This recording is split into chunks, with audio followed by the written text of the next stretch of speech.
My name is Sarah Mitchell, and I'm 32 years old. 3 months ago, I believed I had everything figured out. I had a loving husband of 8 years, a beautiful home in the suburbs, a career I was passionate about, and friends who felt like family. Tonight, as I sit in this empty apartment with nothing but a suitcase and shattered dreams, I realize how naive I was to think life couldn't change in a single moment. They say trust takes years to build and seconds to destroy, but I never understood the brutal truth of those words until October 15th. That night didn't just break my heart, it obliterated my entire understanding of reality.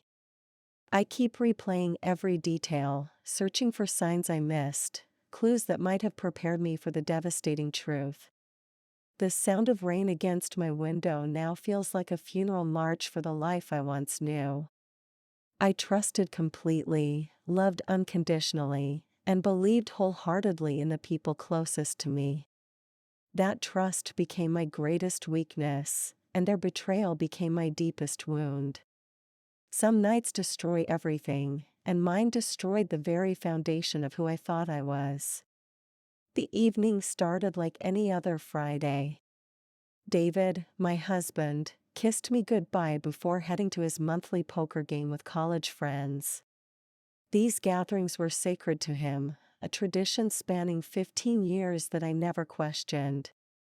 He'd return home around midnight, slightly drunk and full of stories about terrible hands and friendly arguments. I settled into our living room with a glass of wine, planning to catch up on work emails and maybe watch something mindless on Netflix. The house felt peaceful, wrapped in the familiar comfort of routine. Around 10, my phone buzzed with a text from my best friend Emma. "Hey babe, are you free tomorrow? Want to grab lunch and catch up?" I smiled, thinking about how lucky I was to have such caring people in my life. Emma had been my anchor through every major life event: college stress, career changes, wedding planning, and even the difficult conversations about children that David and I had been having lately. We'd known each other since high school, sharing secrets, dreams, and countless late-night conversations.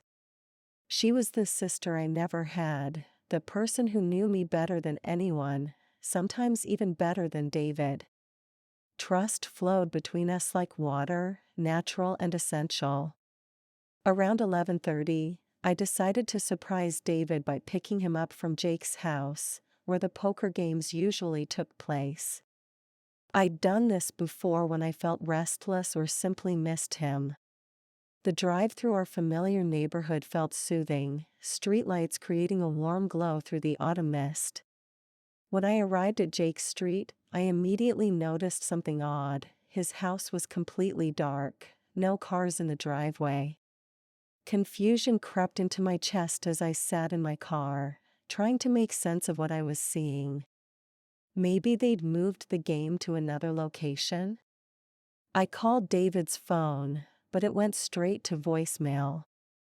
A strange anxiety began building in my stomach, though I tried to rationalize it away.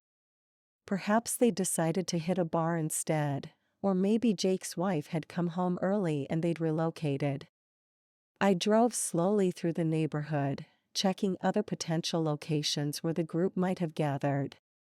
Each empty driveway and dark house deepened my growing unease. The rational part of my mind kept offering innocent explanations, but something primitive and instinctual was awakening inside me, a sixth sense that recognized danger even when logic couldn't identify its source. I returned home, trying to shake off the weird feeling gnawing at my consciousness. The house felt different now, charged with an energy I couldn't name.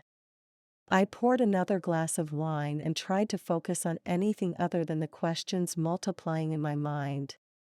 Where was David? Why hadn't he answered his phone?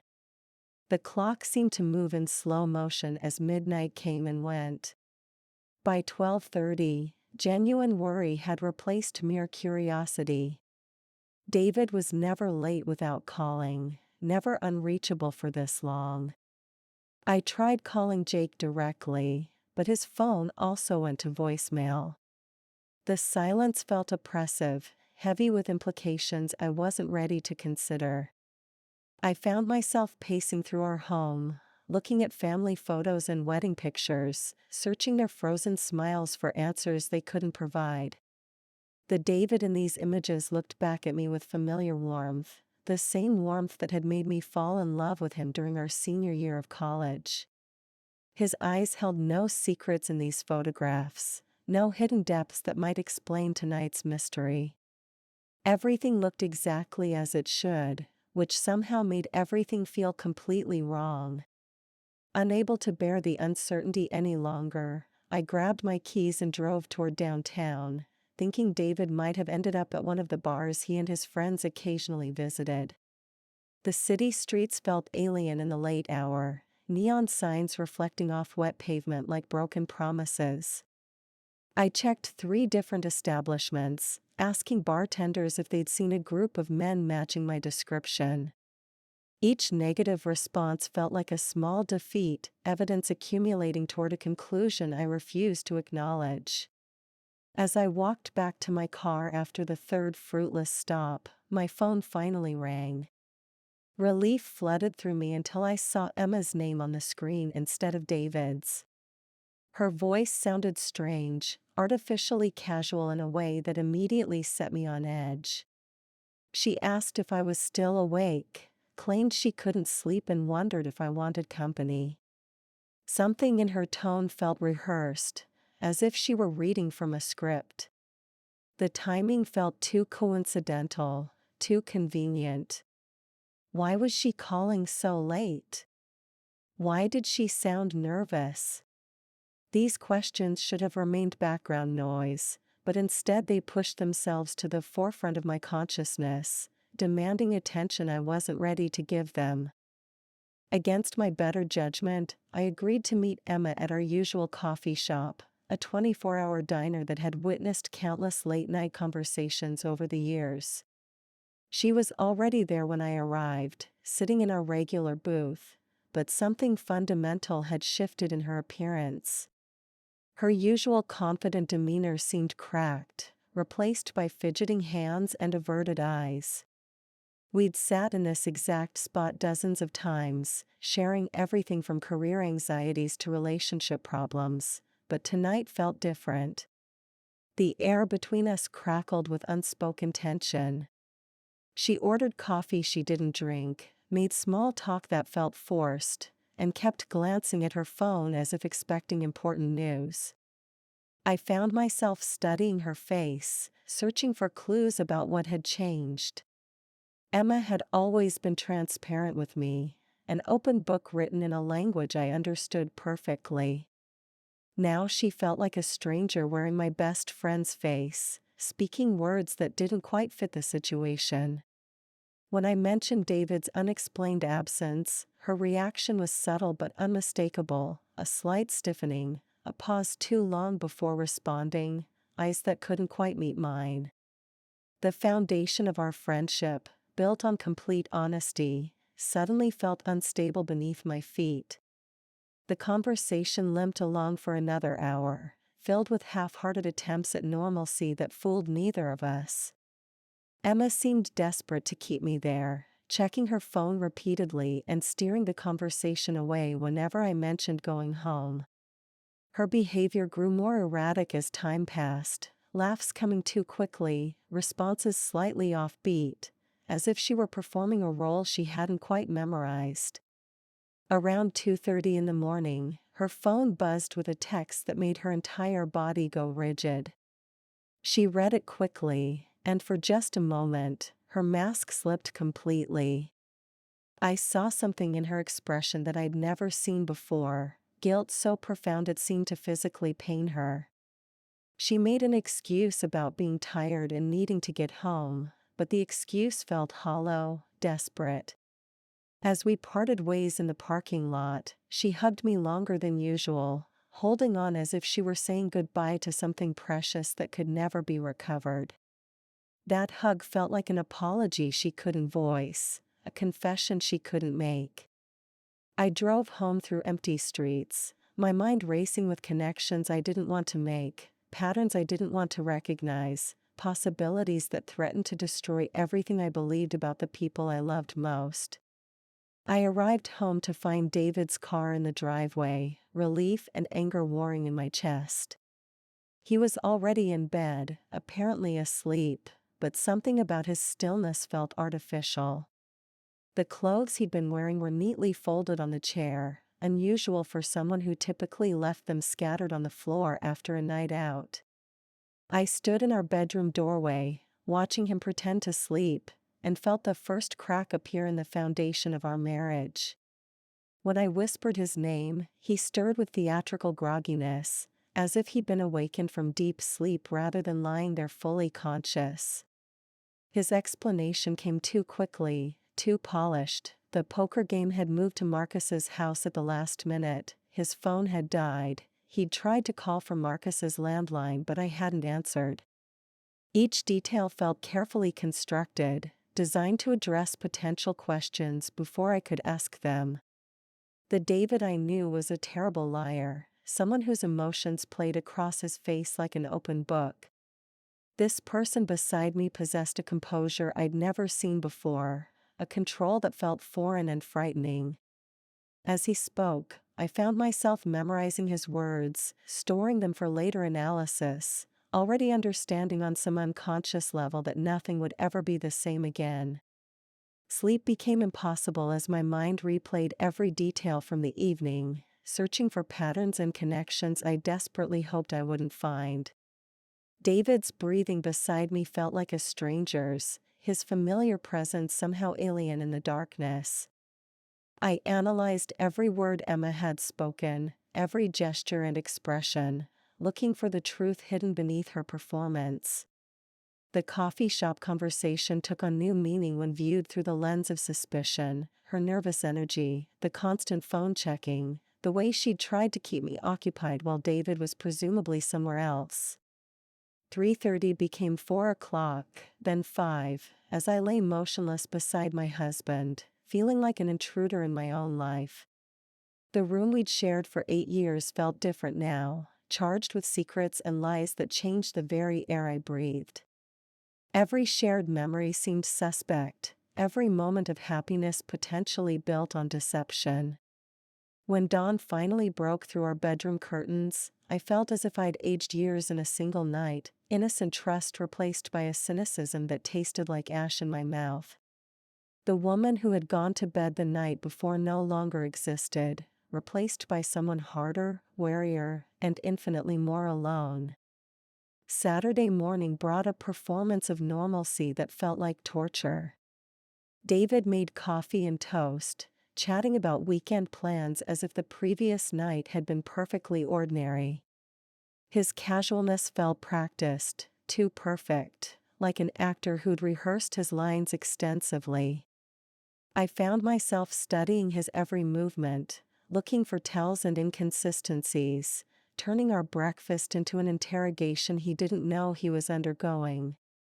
When Emma texted asking about lunch, I agreed, driven by a compulsion to understand what was happening even if the truth destroyed me. The hours between breakfast and our meeting felt suspended, time moving like thick syrup while I prepared myself for whatever revelation awaited. I chose my outfit carefully, armor for a battle I hoped wouldn't come. The restaurant where we met had witnessed so many of our celebrations, promotions, anniversaries, birthdays, but today it felt like a courtroom where my life would be judged. Emma looked exhausted, as if she'd slept even less than I had, dark circles under eyes that couldn't quite meet mine. Her usual warmth had been replaced by something strained and artificial, friendship filtered through guilt and fear. The easy conversation that had always flowed between us now felt forced, each word weighted with meaning neither of us was ready to address directly. We ordered food neither of us would eat, pushing salads around our plates while dancing around the truth that hung between us like smoke. Emma's phone lay face down on the table, but I could see her hands trembling slightly, betraying the calm facade she was trying to maintain. The silence stretched between us, filled with everything we weren't saying, until finally I couldn't bear it anymore. I asked her directly about the night before, about her strange behavior, about the timing of her call. Her reaction was immediate and devastating, a crumbling of composure that confirmed every fear I'd been harboring. Tears began streaming down her face as she whispered apologies I didn't understand yet but knew would change everything. The story came out in broken pieces, each revelation hitting like a physical blow. 6 months of secret meetings, stolen moments, lies built upon lies. The poker nights had been their cover, elaborate deceptions that allowed them to be together while I sat at home, trusting completely. Emma had called me the night before to keep me occupied while David fabricated his alibi. Every detail felt like a knife twist, designed specifically to cause maximum damage. The friendship I'd treasured above almost everything else had been weaponized against me, turned into a tool for betrayal that cut deeper than any stranger's actions ever could. The restaurant around us continued its normal Saturday rhythm, families laughing over lunch, couples sharing intimate conversations, life proceeding as if my world hadn't just imploded. Emma kept apologizing through her tears, trying to explain how it had started innocently, how feelings had developed gradually, how they'd never meant for it to go so far. Each explanation felt like another betrayal, reducing 8 years of marriage and 15 years of friendship to a series of poor decisions and weak moments. I sat frozen, watching this person I'd loved like a sister destroy everything I'd built my life around. The worst part wasn't even the affair itself, it was the elaborate conspiracy they'd constructed, the way they'd used my trust against me, the months of lies told with straight faces and loving smiles. I thought about all the times Emma had asked about my marriage, offering advice and support while secretly undermining everything she claimed to care about. I remembered David's recent distance, the subtle changes I'd attributed to work stress or the normal evolution of a long relationship. Every moment of doubt I'd dismissed came flooding back, evidence I'd ignored because trust had made me willfully blind. The people I'd loved most had become strangers, and I was completely alone in a crowded restaurant, surrounded by the wreckage of my former life. I left Emma crying at the table, unable to process another word of her explanations and justifications. The drive home felt surreal, familiar streets leading to a house that no longer felt like home. David was in the garage, working on some project with focused concentration, the picture of innocent normalcy. When he looked up and saw my face, his expression shifted through several emotions: confusion, concern, and finally a resignation that told me he knew the secret was out. We stood there in the dusty light filtering through the garage windows, 8 years of marriage reduced to this moment of mutual recognition.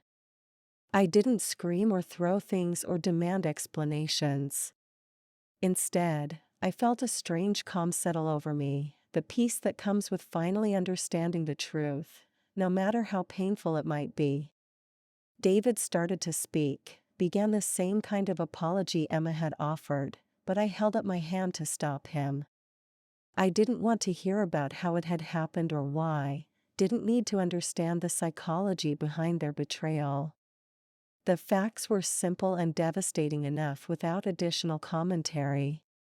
They had chosen each other over honesty, passion over integrity, their desires over my well-being.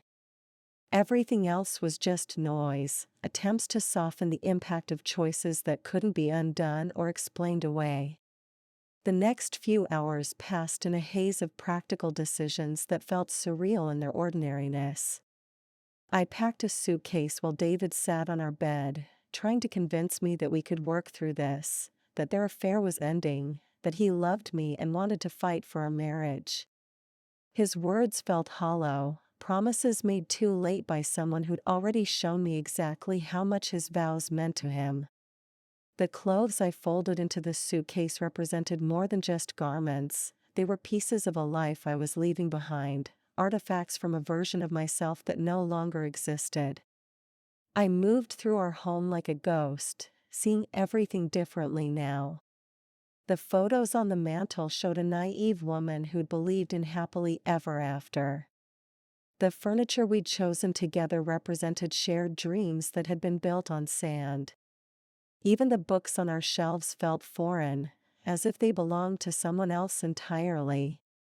David followed me from room to room, his desperation growing with each item I packed, but his pleas couldn't reach me across the vast distance that betrayal had created between us. I felt nothing toward him, not anger, not love, not even hatred. He had become a stranger who happened to know intimate details about my life, someone whose presence felt like an intrusion in spaces we'd once shared. My sister Jennifer arrived within hours of my call, her face a mixture of fury and protective love that reminded me I wasn't completely alone in the world. She helped me load the car while David stood helplessly in the driveway, still trying to convince me that leaving was a mistake, that we could rebuild what they destroyed. Jennifer's apartment became my sanctuary, a neutral space where I could begin the impossible task of reconstructing my identity without the people who'd defined it for so long. The first night away from David, I lay on her couch staring at the ceiling, feeling simultaneously empty and overwhelmed. The silence felt different from the loaded quiet of my marriage. This was clean silence, free from the weight of unspoken lies. Emma called 17 times that first day, leaving voicemails I deleted without listening to, text messages I blocked without reading. I wasn't ready for more apologies or explanations, wasn't interested in salvaging anything from the wreckage of our friendship. The legal proceedings would come later, the division of assets and the formal dissolution of our life together, but for now I needed space to breathe, to remember who I was before I became half of a couple, before I trusted so completely that I lost sight of my own instincts. 3 months have passed since that October night that changed everything, and I'm slowly learning to exist in this new reality. The woman I was before, trusting, optimistic, believing in the fundamental goodness of the people she loved, feels like a character from a story I once read rather than a person I once was. Some days I miss her innocence, her ability to love without reservation or fear. Other days I appreciate the strength that's grown from the ashes of that naivety, the self-reliance that betrayal forced me to develop. I've learned that trust isn't a weakness, even when it's betrayed, it's a choice we make about how to live in the world. David and Emma made their choices, and I'm learning to make mine. The divorce papers were signed last week, the final punctuation mark on a chapter of my life that began with such hope and ended with such devastation. Emma moved to another state, unable to face the judgment of mutual friends who'd learned about the affair. I don't know if I'll ever forgive them, but I'm beginning to understand that forgiveness isn't about them, it's about me, about choosing not to carry their betrayal as a permanent weight. Tonight, in this small apartment that's slowly becoming home, I'm writing the first page of whatever comes next. Some nights destroy everything you trusted, but they also clear space for something new to grow.